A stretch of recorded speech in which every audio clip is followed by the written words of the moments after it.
tahajud bangun malam, walaupun cuma 2 rakaat. Quran surah 17 ayat 79 sampai 80. Walaupun cuma 2 rakaat. Tugas Bapak Ibu tidak mudah. Kadang-kadang butuh petunjuk dari Allah, kadang dari mimpi, kadang Allah jalankan orang lain memberikan informasi, dikumpulkan kita kontemplasi. Kalau bukan petunjuk Tuhan mustahil. Kata Allah, bangun malam, wa minal laili fatahajjad bi nafilatan lak. Aku berikan 4 hal. 1, asa ayyab'atsaka rabbuka maqaman mahmuda. Kalau engkau konsisten, aku bimbing karirmu ke tempat kedudukan terbaik dan terhormat yang orang lain memuliakannya. Kan ada orang dapat posisi tinggi tapi orang lain belum tentu respect kan? Kalau Tuhan sudah respect, siapa yang bisa mencegah orang lain untuk merendahkannya? Bangun konektivitas itu, kata Allah, aku bimbing dia dengan cara terhormat di posisi terbaik dan orang semua hormat. 2, ini yang mahal. Wa qur rabbi adkhilni mudkhala sidqin. Akan dibimbing menjalani kegiatannya dengan cara yang terbaik. 3, wa akhrijni mukhrajas sidqin. Kalau ada persoalan, aku berikan solusi dengan cara yang paling terbaik. Yang keempat yang paling dibutuhkan. Wa ja'alli min ladunka sultanan nasira. Kalau ada yang usil dengan jabatannya pun, ingin menjahili, menyingkirkan, menyungkurkan, ini fitrah kata Quran. Semakin tinggi jabatan, semakin besar tantangan.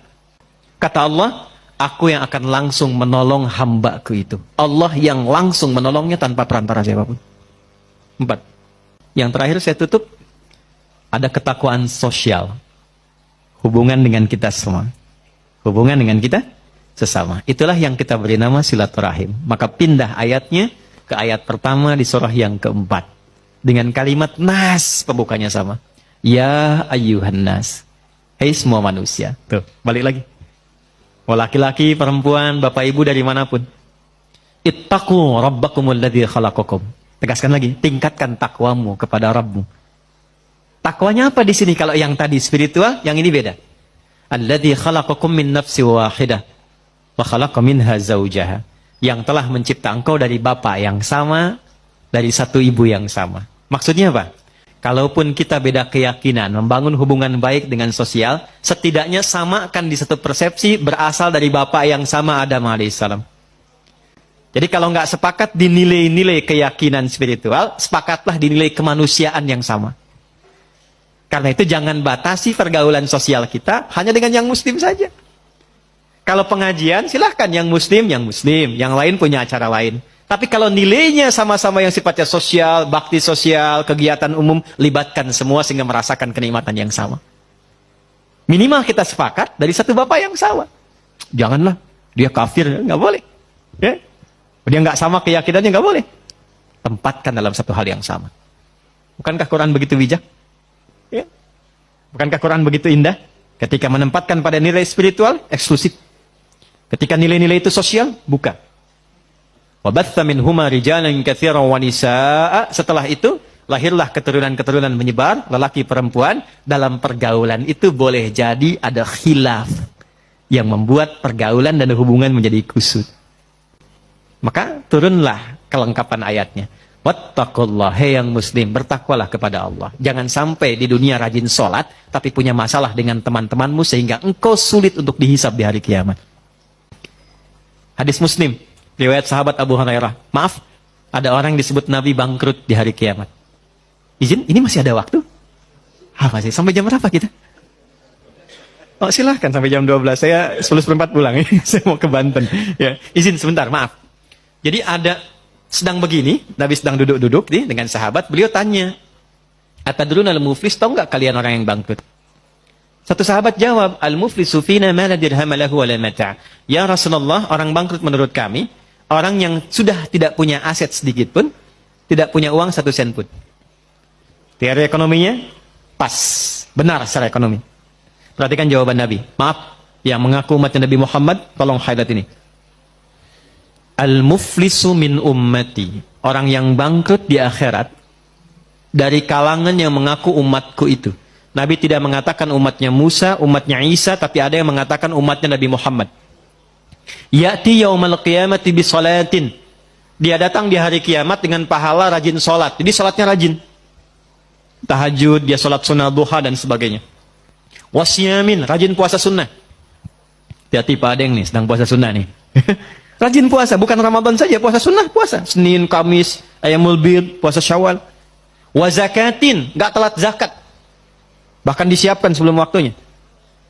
Kemudian dia sholat, dia puasa, zakat, mungkin juga haji dan umrah. Cuma sayang, wa ya'ti qad syatama hadza. Tapi lisannya gatal cela orang.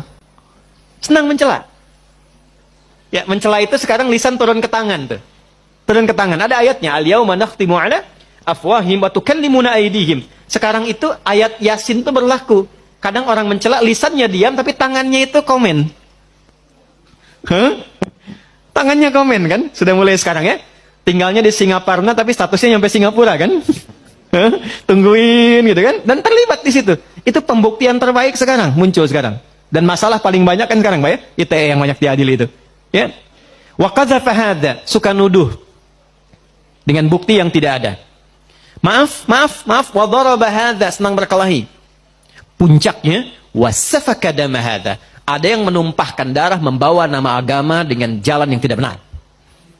Tembak sana, bom sana, dor, Allahu Akbar, Allahu Akbar. Dan itu oleh Nabi jauh-jauh diingatkan. Hati-hati Pak, kalau ada aliran yang sedikit-sedikit lukai orang, menghukumi orang sekenanya, kata Nabi hati-hati. Karena kita itu sudah lengkap sekali aturannya, pakemnya sudah jelas, ya. Jadi saya pernah sampaikan di beberapa kesempatan waktu bom di Jalan Tamrin tuh, izin Pak Dirjen, teman-teman, Bapak Ibu, itu saya sedang di Lampung, 2 orang meledak. Itu pertanyaan pertama langsung bertanya, Ustadz, apakah bom di Jalan Tamrin termasuk jihad fisabilillah?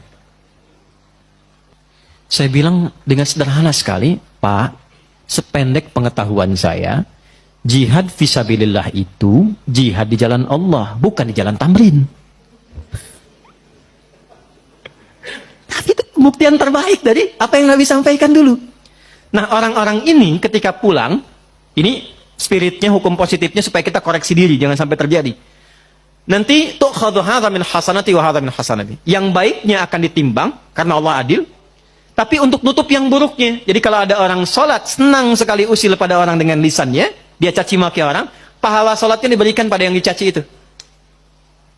Ada orang puasa, tapi saat yang bersamaan bikin hoax, maka pahala puasanya ditarik, ditutupkan pada dosa hoaxnya itu. Ada orang haji, saat bersamaan fitnah, orang diambil pahala haji, diberikan pada yang difitnah itu. Fa'in faniyat hasanatuhu, kalau habis modalnya, masih tersisa yang buruknya. Pernah mencela orang, ini habis modalnya. Maka itu yang disebut dengan bangkrut. Faturiha finnar, dilemparkan ke neraka dulu untuk dicuci. Maka apa yang harus dilakukan saat masih hidup sebelum wafat? Fattaqullaha alladzi tasaaluna bihi wal arham. Maka kata Allah dipesankan, bertakwalah engkau yang telah beriman, yang muslim. Jangan sampai pulang punya persoalan. Kumpul dengan teman-temanmu, lihat keluargamu, anak istrimu, tetanggamu, teman-temanmu di kantor, dalam pekerjaan, maka bangun silaturahim ini.